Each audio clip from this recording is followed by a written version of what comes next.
Atlanta didn't always announce when it was breaking you.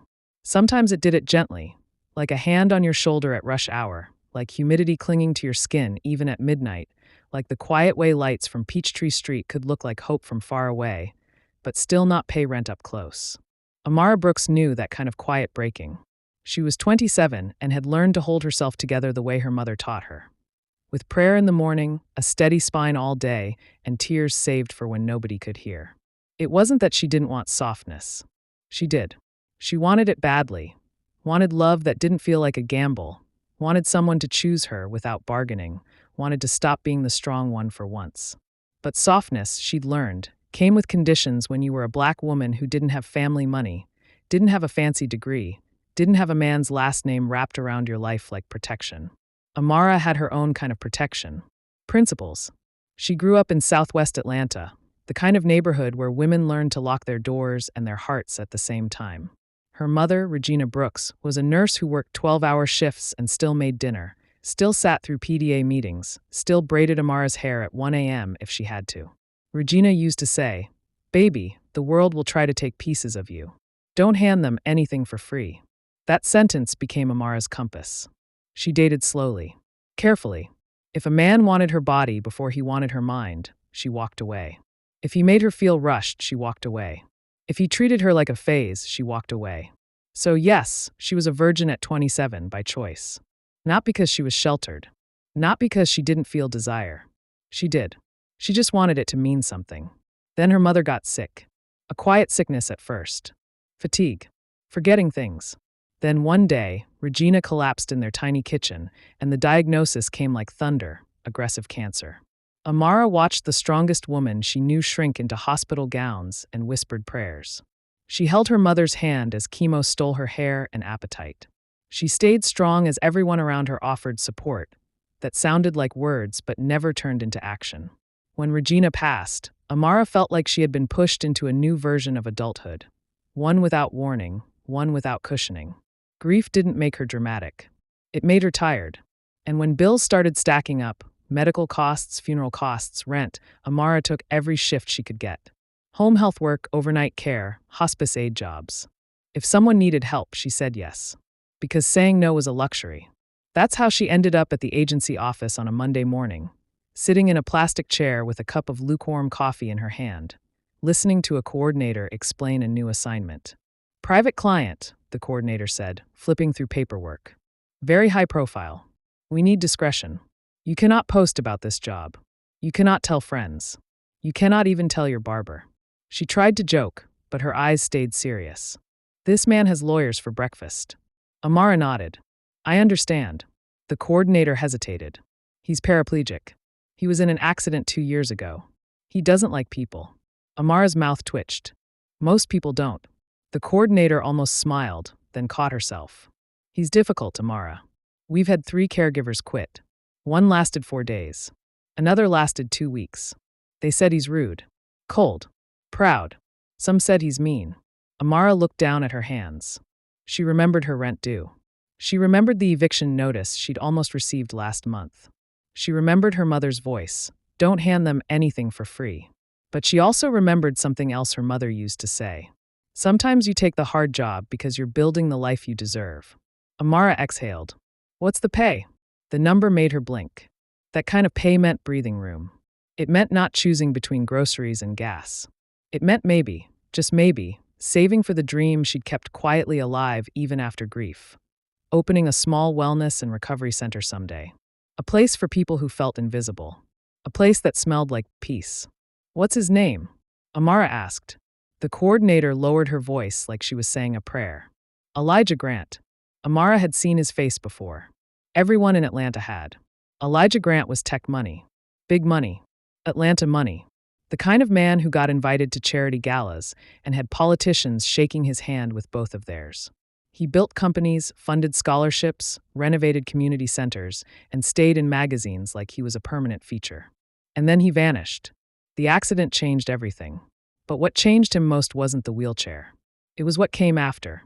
Amara didn't know that yet. She drove to Buckhead that night in her old car, the one that rattled when it hit potholes. Atlanta traffic crawled like it always did.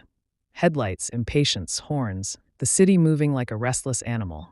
When she reached the address, she slowed down. The gate looked like it guarded secrets, not just property. A security camera pivoted slightly, tracking her. A guard's voice crackled from the speaker. "State your name." "Amara Brooks. Home health aide." A pause then. "Proceed." The gate opened like a mouth. The driveway curved through manicured trees. Lights lined the path softly. The mansion appeared like something carved out of another world: glass, stone, modern edges, and enough space to hold a family, or a loneliness big enough to echo. Inside, a butler, no, a house manager, she corrected herself, greeted her with polite efficiency. "Ms. Brooks, welcome. I'm Harold. Mr. Grant is in the living area. He's aware you're here." Harold's expression said nothing but hinted at everything. Be careful. Amara followed him down a hallway that smelled like expensive wood and expensive quiet. The house was pristine but not warm. It felt like a museum built to honor success, not comfort. She found Elijah Grant near a floor-to-ceiling window, sitting in a sleek, custom wheelchair.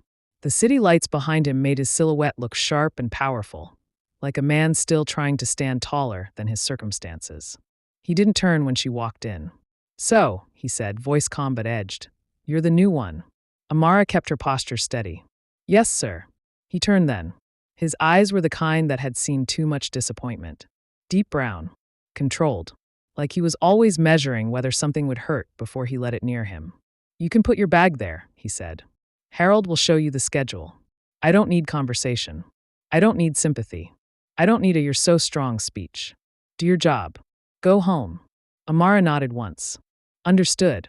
Harold looked surprised, like he expected her to argue or crumble. But Amara didn't. She'd dealt with worse. Her first week was full of silence and tension. Elijah didn't insult her directly. He didn't scream. But he dismissed her presence like she was air. If she spoke, he answered in one word. If she asked how he preferred something done, he shrugged like it didn't matter. Yet when Harold showed her the supplies, the medications, the schedule, Amara saw the truth hidden beneath Elijah's coldness. There was a lot of pain in that house. Physical pain, medications that managed nerve pain, muscle spasms, pressure sore prevention. But also emotional pain. Elijah's routine was strict, almost militaristic, like control was the only way he could breathe. He did his therapy exercises until sweat dampened his shirt. He refused help with anything he thought he could do himself, even if it took twice as long and left him exhausted. Amara watched him struggle to transfer from wheelchair to bed one evening, his arms shaking, jaw clenched. She stepped forward instinctively. "Mr. Grant, do you want me to?" "I said I can do it," he snapped, eyes flashing. Amara stepped back, heart steady. "Okay," she replied quietly. "I'm right here if you change your mind." He succeeded, but barely. When he finally sat on the bed, breath heavy, he stared at the wall like he wanted to punch it. Amara pretended she didn't see the way his hands trembled after. That's what dignity looks like sometimes, she thought. Letting a man keep it even when it's messy. Days became weeks. And slowly, Elijah began to notice things he hadn't meant to. He noticed she never flinched at his frustration. Never took his coldness personally. Never spoke about him like he was fragile. She made his meals quietly, but the food always tasted like care. She adjusted pillows like she understood pain without needing a lecture. She kept the room clean without making him feel like a guest in his own home. One night, he said, almost grudgingly, "You're still here." Amara glanced up from folding a blanket. Yes. Most people would have asked what he meant. Amara didn't. Elijah watched her for a long second. "Why didn't you quit?" Amara shrugged lightly. "Because you didn't hire me to like you. You hired me to help you." That answer hit him in a way he didn't expect. He looked away. But his voice was softer after that. The shift happened on a stormy night, months in, when Atlanta rain came down like it was trying to wash the city clean. Thunder rolled, making the windows tremble. The power flickered, then cut out. Emergency lights blinked on weakly. The generator hummed late, stuttering. Amara was in the kitchen when she heard a sharp sound, like something had fallen. She rushed to the living area and found Elijah gripping the armrest, his breathing uneven. His muscles were spasming, legs rigid despite the paralysis, nerve pain sparking through him like fire. His face was pale. "I can't," he swallowed hard, pride fighting panic. "I need help." It was the first time he asked without bitterness. Amara moved quickly. "Okay, I'm here." She guided him to the bathroom, the one designed for accessibility, with rails and a transfer bench. The room filled with steam as she ran warm water, adding the eucalyptus oil Harold kept stocked. Elijah stared at the tub like it was an enemy. Amara softened her voice. I'm going to help you transfer, okay? I'll explain everything. He nodded stiffly. When she helped him remove his shirt, she saw scars, surgical, jagged old bruising. Evidence of what he'd survived. And something in Elijah cracked. Not loud. Not dramatic. Just a tear that slipped down his face when the warm water touched his skin. I hate this, he whispered. I hate what I've become. Amara knelt beside the tub. Her throat tightened. She didn't want to say something cheesy. He'd hate that. So she told the truth. You didn't become anything, she said softly. You're still Elijah. Still a man. Still worthy of love, respect, all of it. His eyes lifted to hers. Don't, he murmured. Don't say that like you mean it. Amara's chest ached. I do mean it. Silence stretched. Outside, thunder rolled again, but inside the bathroom, something steadier replaced the storm. Elijah's voice shook. People look at me like I'm half a person now. Amara's eyes glistened. Then they don't know how to see. That night, he let her help him fully. And when it was over, when he was wrapped in a towel and transferred safely, he looked at her like she had saved him from something deeper than pain. After that, the walls didn't fall all at once. They lowered. Slowly. Elijah started talking, small at first. About business. About therapy. About how he hated the pity in people's eyes. Amara listened. Then he started asking her questions. What do you do when you're not here? Amara hesitated. Sleep. He stared. That's it. She gave a tired smile. That's what happens when you work all the time. Elijah's gaze softened. Why do you work all the time? Amara swallowed. Because life doesn't pause because you're grieving. The word hung in the air. Elijah, Harold had called him often. Mr. Grant in public. But grief made titles feel useless. Elijah's voice lowered. You lost someone. Amara nodded. My mother. He didn't speak for a long moment. Then, I'm sorry. It wasn't a fancy apology. No grand gesture. But it was real. From then on, their connection grew through shared quiet. Sometimes he'd watch her as she read a book during his nap time. Sometimes she'd catch him staring out the window, and she'd sit nearby without forcing conversation. One evening, he surprised her by saying, Tell me something about you that has nothing to do with work. Amara blinked. Why? Because, he said, almost annoyed, I realized I don't know anything about you. Amara hesitated, then said softly, I want to open a recovery and wellness center one day. For people who are healing and don't have support. Not just physical recovery, life recovery. Elijah looked at her like he was seeing her in full color for the first time. That's big. Amara smiled faintly. It's mine. He leaned back thoughtful. Why would you want to do that? Amara's throat tightened. Because nobody should have to feel alone while they're trying to survive. The room went quiet. Elijah's eyes held something raw. You have no idea how much that sentence just hit me. Amara's chest warmed, then scared itself. Because warmth could turn into hope. And hope could turn into heartbreak. She'd been careful with her heart for years. Elijah Grant was the kind of man who could accidentally destroy it just by breathing wrong. But he was also the kind of man who looked at her like her presence mattered. The romance didn't begin with fireworks. It began with gentleness. A hand that brushed hers when she passed him medication. A long look that lingered too long. A laugh one night when she teased him about his obsession with perfectly aligned books. You're controlling, she said, amused that he raised an eyebrow. I'm organized. You're controlling. I'm a billionaire, he said dryly. Control is part of the job. Amara laughed, surprised by the sound of her own joy.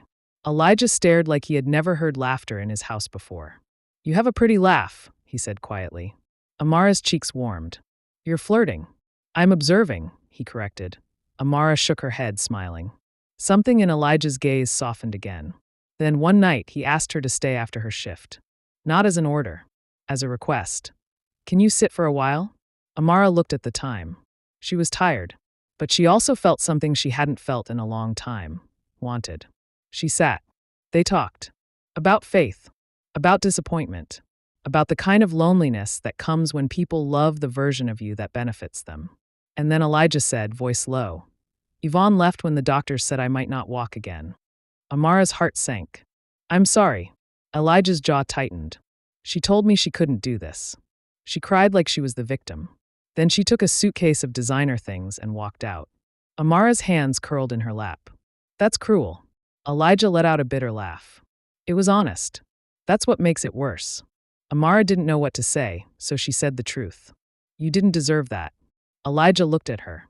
You think I deserve better? Amara held his gaze. I know you do. That's when he reached out slowly and took her hand. Amara's breath caught. His hand was warm. Strong. The hand of a man who had lost much but still held power. I'm scared of wanting anything, he admitted. Because everything I wanted got taken. Amara's voice shook slightly. I'm scared too. Elijah's brows lifted. Of what? Amara swallowed. Of giving my heart to someone who can afford to replace me. Elijah's expression changed. Hurt, then thoughtful that he squeezed her hand gently. Amara, I don't want to replace you. The first kiss happened a week later. Not rushed. Not hungry. Tender like a promise. Amara cried afterward, embarrassed. Elijah wiped her tears with his thumb. Don't apologize for feeling. Amara whispered. I've waited a long time to be sure. Elijah's voice was soft. And now? Amara looked at him. Now I'm trying not to be afraid. Elijah rested his forehead against hers. We can be afraid together. Their relationship stayed private at first, out of respect and caution. Atlanta loved gossip, and Elijah's name was bait for headlines. But inside the house, love grew like sunrise. He started smiling more. He started sleeping better. He asked about her day. He noticed when she was tired and told her to rest. One night, she found him in his office late, staring at a framed photo. He looked up and admitted, I forgot what it felt like to look forward to someone. Amara's heart swelled. Elijah started investing in her dream, not with money at first, but with attention. He asked questions. He researched properties. He connected her with people who could help. It made her nervous. Are you doing this because you feel sorry for me? She asked once, half joking, half serious. Elijah's eyes flashed. Never insult me like that again. Amara blinked at he rolled closer, voice firm. I'm doing it because I believe in you. Amara's throat tightened. I'm not used to that. Elijah's gaze softened. Get used to it. And somewhere between shared breakfasts and late-night conversations, Amara trusted him enough to give him the part of herself she had guarded for years. Her virginity wasn't taken. It was given. Given with trembling hands and a heart full of prayer. Afterward, Elijah held her like she was precious, like he understood the weight of what she'd entrusted him with. I won't ever make you regret loving me, he whispered. Amara wanted to believe him. So badly. And for a while, everything felt like God had finally remembered her. Until one morning, Harold approached her quietly. Ms. Brooks, he said gently. Mr. Grant has a visitor. Amara was in the hallway when she saw her. A woman in a sleek white dress, heels like weapons, hair smooth and perfect. She carried herself like she belonged to the house, and maybe she once had. Her eyes landed on Amara and narrowed, like a blade recognizing a target. Who is that? The woman asked Harold, not even pretending politeness. Harold's voice stayed professional. That is Ms. Brooks. The woman's lips curved. Oh! Her gaze slid over Amara slowly. The caregiver. Amara's skin prickled. Elijah appeared behind her, rolling into view. His face went hard. Yvonne, he said flatly. Yvonne Carter smiled like she had never been rejected in her life. Elijah, she purred. Look at you. Still handsome. Elijah didn't smile back. Why are you here? Yvonne's eyes flicked to Amara again. Can we talk alone? Elijah's voice sharpened. No, Yvonne blinked, then laughed softly like he was being silly. Elijah, come on. Don't be like that. I've missed you. Elijah's jaw tightened. You didn't miss me when I was in the hospital learning how to breathe without screaming. The air turned cold. Yvonne's smile faltered, just slightly. Amara stood still, heart pounding. She could feel it. This wasn't a harmless visit. This woman hadn't come to apologize. She'd come to reclaim. Elijah's voice was ice. Say what you need to say. Yvonne sighed theatrically. I heard you've been spending time with help. Amara's stomach twisted at the word. Help. Elijah's eyes flashed. Watch your mouth. Yvonne lifted her hands innocently. I'm just surprised. You always had such high standards. Amara felt heat rise in her chest, but she stayed calm.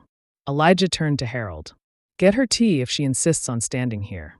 Yvonne smiled again, but her gaze stayed locked on Amara, sharp and calculating. And in that moment, Amara understood something that made her blood run cold. This woman was dangerous. Not because she was loud, but because she was clever. 2 weeks later, Amara stood in a pharmacy bathroom staring at two pink lines. Pregnant. Her hands shook so hard she almost dropped the test. Her breath came shallow. She leaned against the wall, heart pounding like it was trying to escape her chest. A baby. Her baby. Elijah's baby. Joy tried to rise, but fear grabbed it by the throat. What if he thinks she planned this? What if Yvonne convinces him she trapped him? What if he denies the baby to protect his reputation? Amara pressed a hand to her stomach, whispering a prayer. God, please don't let this love turn into shame. She didn't know yet that Yvonne had been watching. Not from the bathroom, from the shadows of Elijah's life. And Yvonne wasn't just jealous. She was furious, because a child would mean permanence. A legacy. A bond Yvonne could never outbid. And she wasn't about to lose Elijah Grant, especially not to a caregiver. Not without a fight. Amara didn't sleep that night. She lay on her side in the small apartment she rented on the edge of the city, one hand resting over her stomach like she could shield the baby from fear. The ceiling fan spun slowly, pushing warm air around the room, but her skin stayed cold. Pregnant. The word felt like joy and terror braided together. She had imagined how she'd one day tell her husband she was expecting.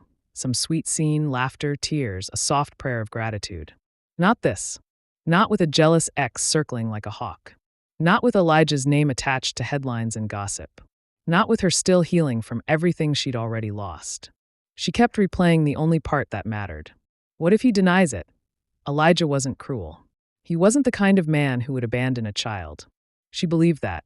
But people changed when fear entered the room. Wealthy men were especially good at protecting reputations. And then there was Yvonne. Amara had tried to pretend Yvonne's visit was just an uncomfortable reminder of Elijah's past. But after the pregnancy test, the memory of Yvonne's gaze sharpened in her mind. Like she'd been measuring Amara's value and already deciding she was disposable. Amara sat up and whispered into the dark, Lord, please don't let me regret trusting him. The next day, she went to work as if the world hadn't tilted. The mansion in Buckhead looked the same, clean, quiet, guarded. Harold greeted her politely, but his eyes lingered on her face like he could tell she was carrying something heavy. Elijah was in the living area, laptop open, phone pressed to his ear, voice firm. Yes, I said no. It's not negotiable, he snapped, then ended the call and exhaled hard. He looked up and his expression softened when he saw her. Hey! That one word felt like a hand reaching for her. Amara's throat tightened. Hey! Elijah studied her. You okay? Amara forced a smile. Just tired. He frowned, not fully convinced. Come here. She walked closer, and he took her hand gently, thumb brushing her knuckles like it was instinct now. You've been quiet, he said. Amara swallowed. This is the moment. Say it now, before fear steals it. But the word stuck. Elijah's phone buzzed again. He glanced down, face tightening. I need to handle this. It's the board. Amara nodded, stepping back, heart sinking. He didn't know she was about to tell him his life was about to change again. And she didn't know Yvonne was already moving her pieces across the board. Yvonne Carter didn't believe in losing. She had grown up in a world where beauty and ambition were currency, and she had spent her whole life collecting both. She had dated men who were comfortable, but Elijah Grant had been different, powerful, respected, untouchable. The kind of man people wanted access to. And when the accident happened, Yvonne had panicked. She told herself she couldn't be trapped in a life of hospitals and wheelchairs. She told herself she wasn't built for that kind of sacrifice. She told herself she was choosing happiness. But the truth was uglier. She didn't want Elijah if he couldn't give her the lifestyle she imagined. And now, seeing him again, still wealthy, still influential, still Elijah, she wanted the door back open. But there was Amara, a woman who had entered Elijah's life quietly and taken the place Yvonne assumed would always stay empty. And now Yvonne's private investigator, the one she hired out of pure suspicion, sent her a message. Subject purchased pregnancy test. Confirmed positive result likely. Timing suggests Elijah Grant is father. Yvonne stared at the message and laughed, but it wasn't humor. It was rage. Oh, she whispered. So she's trying to cement herself. Yvonne's mind worked fast, like venom with a strategy. If Amara had a baby, she'd have a permanent tie to Elijah. A claim. A legacy. And Yvonne could not outshine a child. So she decided to do what she always did when she wanted something. Destroy the competition. Amara decided she'd tell Elijah that evening. She cooked dinner in the mansion's kitchen, something simple, comforting. Salmon, rice, vegetables. Her hands trembled the whole time. She kept whispering, "Be brave. Just tell him. Trust him." Elijah rolled into the kitchen, drawn by the smell. He watched her silently for a moment. "You're cooking for me again," he said, voice warm. Amara smiled faintly. "You like it?" Elijah's gaze softened. "I like you." Her heart flipped painfully. He rolled closer, and she leaned down instinctively. He kissed her forehead, slow, tender. "You've been carrying something," he murmured. "What is it?" Amara froze. This was her chance. She set the spoon down, wiped her hands, took a deep breath. "Elijah," she said quietly. He looked at her, fully present. Amara's voice shook. I'm pregnant." The words fell into the room like glass. Elijah didn't speak. His face didn't change dramatically. He didn't smile. He didn't frown, he just went still. And that stillness, oh God, was louder than screaming. Amara's stomach dropped. "Elijah," she whispered, panic rising. "Say something."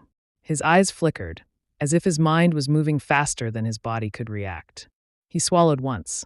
Amara felt tears burn instantly. "I didn't plan it," she rushed, voice cracking. "I swear I didn't.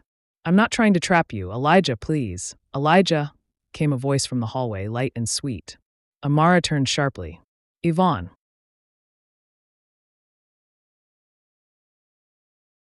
Standing there like she had every right to. Amara's blood went cold. "What are you doing here?" Yvonne smiled, eyes gleaming. "Oh, I didn't know you'd be here this late. I came to drop something off for Elijah."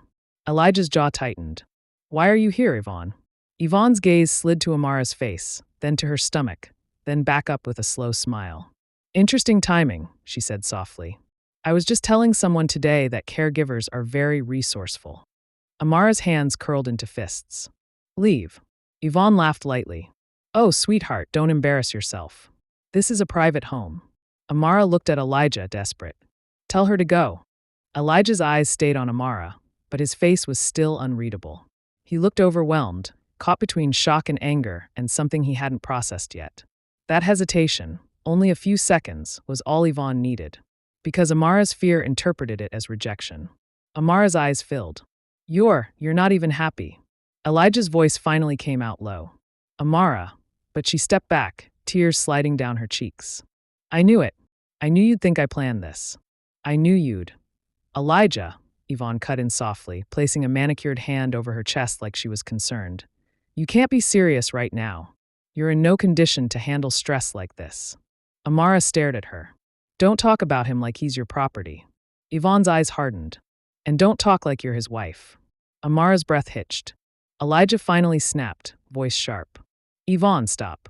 Yvonne blinked innocently. "I'm just worried about you." Elijah's gaze turned icy. "I didn't invite you here." Yvonne's smile thinned. "No, but you didn't throw me out either." Amara's heart cracked. Because the truth was, Elijah hadn't thrown her out fast enough to soothe Amara's fear. And fear has a cruel way of rewriting reality. Amara wiped her face quickly, humiliated. "I'm going home." "Elijah," she whispered, one last time, voice begging. "Do you want this baby?" Elijah opened his mouth. But before he could speak, Yvonne stepped closer, voice sugary poison. "Oh, Amara, don't do that. Don't use a baby to demand a future." Amara flinched like she'd been slapped. Elijah's voice roared, "Yvonne." But Amara was already walking away, her chest tight, tears blinding her. That night, Amara sat in her car outside the mansion, shaking so hard her keys rattled. Her phone buzzed. "Elijah." She stared at it, heart pounding. She wanted to answer. But pride, her mother's lesson, her own bruised soul, held her still. She whispered, "If he wants us, he'll fight. If he doesn't, I won't beg." She drove away. Over the next week, Elijah called repeatedly. Amara didn't answer, not because she didn't love him, but because she was terrified. Terrified of hearing a denial. Terrified of hearing him say it was too much. Terrified of being reduced to a mistake. Elijah sent texts. "Please talk to me. I'm sorry my reaction hurt you. I was shocked, not rejecting you. I want to be there." Amara cried reading them. But then Yvonne's plan escalated. One afternoon, Amara stopped at a cafe in Midtown after a prenatal appointment. She was tired, emotional, trying to breathe. A woman approached her table. Well-dressed, calm smile. Amara Brooks? She asked. Amara tensed. Yes, I'm Lila. I work with Mr. Grant's legal team. Amara's stomach dropped. Legal team? Lila slid a folder onto the table. Mr. Grant has requested clarification. Given his profile, he needs to protect himself. Amara's hands went cold. She opened the folder and saw the words that made her vision blur. Paternity confirmation, request non-disclosure, agreement, public relations, protection clause. Amara's throat closed. A cafe worker walked past, laughing with someone. Normal life continuing while Amara's heart collapsed. She stared at the folder like it was a betrayal. Elijah wanted to protect himself. He thought she might lie. Her hands trembled. She whispered, "So that's what this is." Lila looked uncomfortable. "I'm just delivering it." Amara swallowed hard, fighting tears. "Did Elijah send you?" Lila hesitated. That hesitation told Amara everything she needed to believe. But what Amara didn't know was the truth. Elijah hadn't sent Lila. Yvonne had.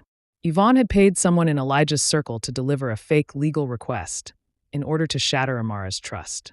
And it worked, because heartbreak doesn't ask for evidence. It just bleeds. That night, Elijah arrived at Amara's apartment. Harold had told him the address weeks ago, just in case, because Harold wasn't stupid. He had seen the way Elijah's life had started breathing again with Amara in it. Elijah knocked. Amara froze behind the door, heart racing. He knocked again. "Amara, please." Her body wanted to open it. Her pride wanted to keep it locked. She opened it anyway. Elijah looked wrecked. His eyes were tired. His face was tight with pain, not physical, but emotional. "Why didn't you answer me?" he asked, voice raw. Amara's eyes filled. "Why did you send your lawyers to me?" Elijah blinked. "What?" Amara snatched the folder from her table and shoved it toward him. "This." Elijah read it, and his face changed. Shock. Then anger. "I didn't send this," he said sharply. Amara laughed bitterly. "Of course you'd say that." Elijah's voice rose. "Amara, I swear on everything I love, I did not send that." Amara's breath shook. "Then why would someone?" Elijah's eyes narrowed, and the answer hit him like lightning. "Yvonne." Amara's mouth opened slightly. "What?" Elijah's jaw tightened. "She's trying to separate us." Amara's voice broke. "She already did." Elijah rolled closer, eyes shining. "No, don't give her that victory." Amara shook her head, tears falling. "Elijah, I love you. But I'm not going to stand in your life like a scandal. I'm not going to raise a child begging a man to claim them." Elijah's voice cracked. "I'm not denying my child." Amara whispered. "You went silent." Elijah swallowed, eyes wet. "Because I was terrified." Amara blinked. "Terrified of what?" Elijah's voice dropped. "Terrified that something beautiful happened to me, and I didn't deserve it. Terrified that I'd mess it up. Terrified that you'd think I didn't want you." Amara covered her mouth as a sob escaped. Elijah's eyes shone with tears he didn't let fall easily. "Amara, you are not a mistake. You are not a trap. You're the best thing that ever happened to me after I thought my life ended." Amara cried quietly, shaking. Elijah continued, voice trembling. "And that baby is a gift. I'm learning how to accept gifts without expecting them to be taken away." Amara's hand moved to her stomach instinctively. Elijah's gaze followed it, softening like he was seeing the baby for the first time. "I want to be there," he whispered. "Please let me." Amara's chest ached. "I'm scared." Elijah nodded, tears finally slipping down. "Me too." Silence. Then Amara said, voice small, "What if she keeps doing this? What if she ruins everything?" Elijah's face hardened. "Then she'll learn," he said quietly, "that she's not dealing with the man she left." The next week, Elijah set a trap. Yvonne didn't expect that. She thought Elijah was still emotionally fragile, still guilt-prone, still predictable. She thought she could manipulate him the way she used to. So when she received a text from Elijah asking to meet at an upscale restaurant in Atlanta, one of the places paparazzi loved, she smiled like she'd already won. She arrived wearing red. Elijah arrived with calm rage. And across the room, hidden in plain sight, sat Elijah's attorney, the real one, and a private investigator. Yvonne leaned close, smiling sweetly. "So, you finally realized you need someone who understands your world." Elijah stared at her. "You sent a fake legal request to Amara." Yvonne's smile faltered. "What are you talking about?" Elijah slid his phone across the table. On it were surveillance images, bank transfers, messages. Proof. Yvonne's eyes widened, then narrowed. "Elijah, You forged documents in my name, Elijah said, voice dangerously calm. You interfered with my personal life. You harassed the mother of my child. Yvonne's face turned pale. Your child? Elijah leaned forward, eyes icy. Yes, my child. Yvonne's lips parted, shock punching through her arrogance. Elijah's attorney stood then, stepping forward calmly. Ms. Carter, you will cease all contact with Mr. Grant and Ms. Brooks immediately. You will also be notified of potential charges. Yvonne's voice shook. Elijah, don't do this. I love you. Elijah laughed once, bitter. No, you love who I used to be. He leaned closer, voice low and final. And you will never touch what I have now. But Yvonne wasn't finished. Because humiliation is the last weapon of a desperate woman. She planned one final blow, a public scene. A charity gala in downtown Atlanta. One Elijah would attend because it funded rehabilitation programs. Cameras. Donors. Elite society. Yvonne knew if she could paint Amara as a gold digger in front of the right audience, she could force Elijah to choose reputation over love. So she leaked a rumor.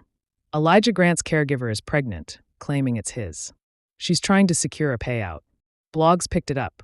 Whispers spread. People watched. Amara found out the day of the gala. She saw a headline while scrolling, heart dropping. Her hands shook. Her face burned with shame. She almost called Elijah to tell him she wasn't going. She couldn't handle it. But then she remembered something her mother used to say.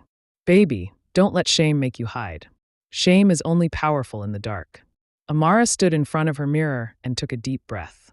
She wore a simple black dress that didn't scream for attention, but didn't apologize either. She rubbed her belly gently and whispered, We're not hiding. At the gala, the room glittered. Atlanta's wealthy laughed in clusters, champagne flutes clinking, cameras flashing.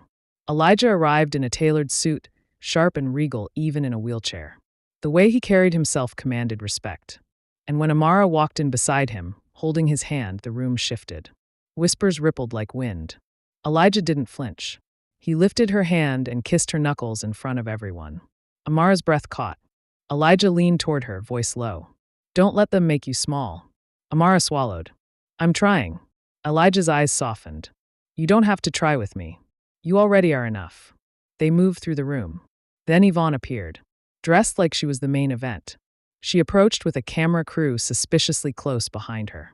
Oh my God, Yvonne said loudly, fake concern dripping. Amara, I didn't expect to see you here. Amara's spine stiffened. Elijah's jaw tightened. Walk away, Yvonne. Yvonne smiled sweetly. Elijah, I'm just worried. People are talking. There are rumors about a baby. And you know how the media can be. I'd hate for you to be taken advantage of. Amara's cheeks burned. Yvonne turned to the nearby crowd, voice louder. I mean, think about it. She was hired to take care of him. And suddenly she's pregnant? That's suspicious. A hush. Cameras angled. Amara's heart pounded. She wanted to run, then Elijah spoke. His voice was calm, but it cut through the room like a blade. She's pregnant because we're in a relationship. Gasps.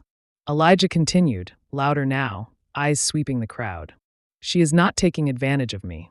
She is not a caregiver who seduced a helpless man. She is the woman who helped me find my life again. Yvonne's smile cracked. Elijah's gaze turned to her, icy and controlled. And you, my ex, are the woman who left me when I couldn't walk. The fact that you're standing here pretending you care is the real scandal. The room went dead silent. Yvonne's face flushed red. Elijah raised a hand, stopping her. I'm not finished. He turned back to the crowd. I want to say this clearly, he said. Amara Brooks is the best thing in my life. And our child is a blessing. Anyone who disrespects her disrespects me. Amara's eyes filled with tears. Elijah looked at her, voice softening just for her. Do you trust me? Amara's voice shook. Yes. Elijah nodded, then turned back to the room and did the thing nobody expected. He reached into his jacket, pulled out a small velvet box, and opened it. Amara froze. Elijah's eyes were shining. Amara, I can't stand, but I can promise. I can't run after you, but I can choose you every day. Will you marry me? The room exploded in murmurs. Amara's knees nearly buckled. She covered her mouth, sobbing.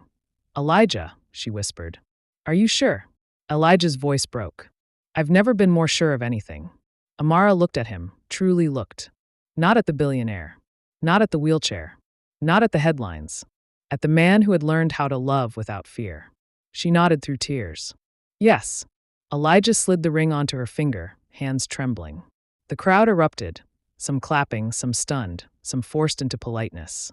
Yvonne stood frozen, humiliated, exposed. And for the first time, she realized she had lost not because Amara was louder or richer, but because Amara was loved. Later that night, in the quiet of Elijah's car, Amara rested her head against his shoulder, exhausted and relieved. I thought you might deny us, she admitted softly. Elijah's eyes tightened with emotion. Never, Amara whispered. I was so scared. Elijah kissed her forehead gently. I know, and I'm sorry you had to be. Amara's hand slid over her belly.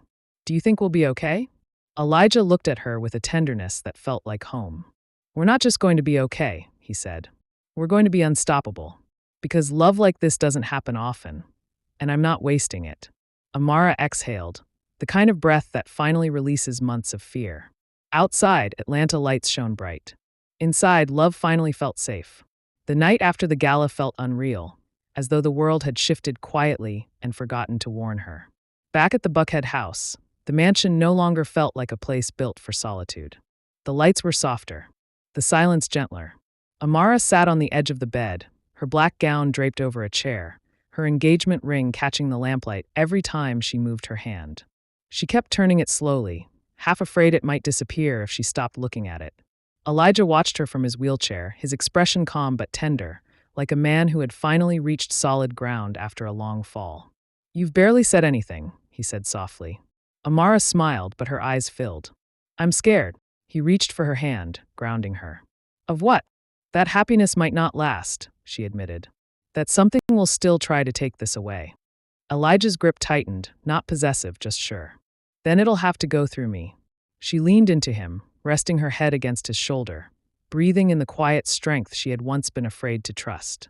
That was when it happened, the faintest flutter, a gentle but unmistakable movement beneath her palm.